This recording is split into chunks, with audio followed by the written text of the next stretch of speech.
Picture this. You've had a plate of aloo puri for lunch. The aloo is perfectly cooked. The puri still has that little bit of crunch and softness. You sit down to work after your lunch break and suddenly sleep seems unavoidable. That drowsiness feels like a drug and all you want to do is take a nap. I know you have questions. Is post-lunch drowsiness a problem only I have?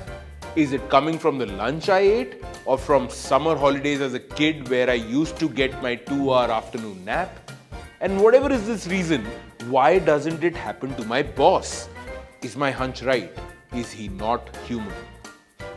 Welcome to the Whole Truth Academy, the food and nutrition course we all should have been taught in school. In this video, I'll answer all of your questions about the afternoon slump.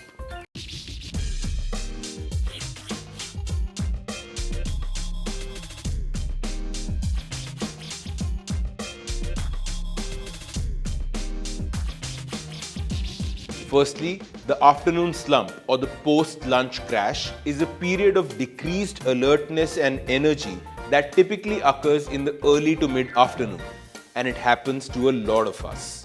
So next time your boss accuses you of being lazy after lunch, just say, "It's biology, bro." Okay, maybe not that if you want a Diwali bonus. But why does this slump actually happen? Well, as Indians, we tend to eat lunches heavy in carbohydrates.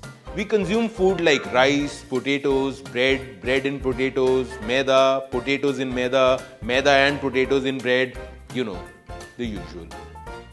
Your body then has a lot of carbohydrates to break down, which it does.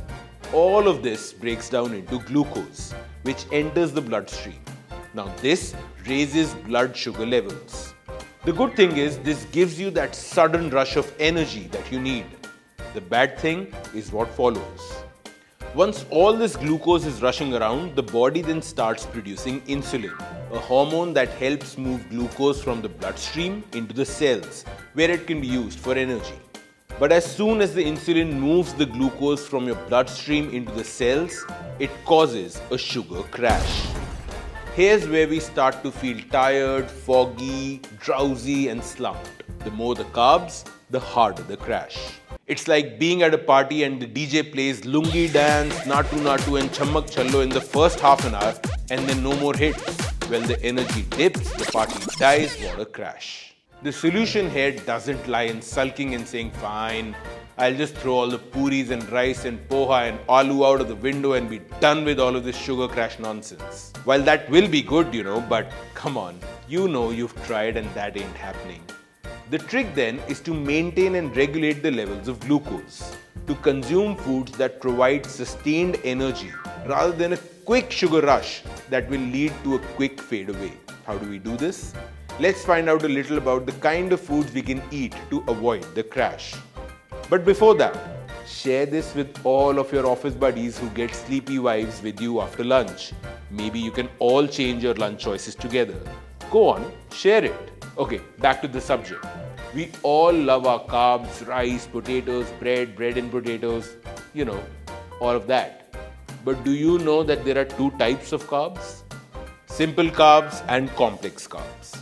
Simple carbs are those made of 1 or 2 sugar molecules. They provide energy but lack nutrients and fibers. They are quickly digested and absorbed by the body, leading to that rapid increase in blood sugar levels. Simple carbs are found in foods like sweets, sugary beverages, processed foods, and refined grains. Complex carbs, on the other hand, are made up of long chains of sugar molecules. They provide a more sustained release of energy and are usually rich in fiber, vitamins, and minerals. You'll find complex carbs in whole grains of wheat and oats, legumes, nuts, and seeds. So it's not that we have to chuck all carbs entirely from our diet. We just have to pick more complex ones. Now, you must now be thinking, is this really that bad to just feel sleepy after lunch? Sure, my boss is angry, but that's it, right? How much worse can it get? Well, it's not the sleepiness.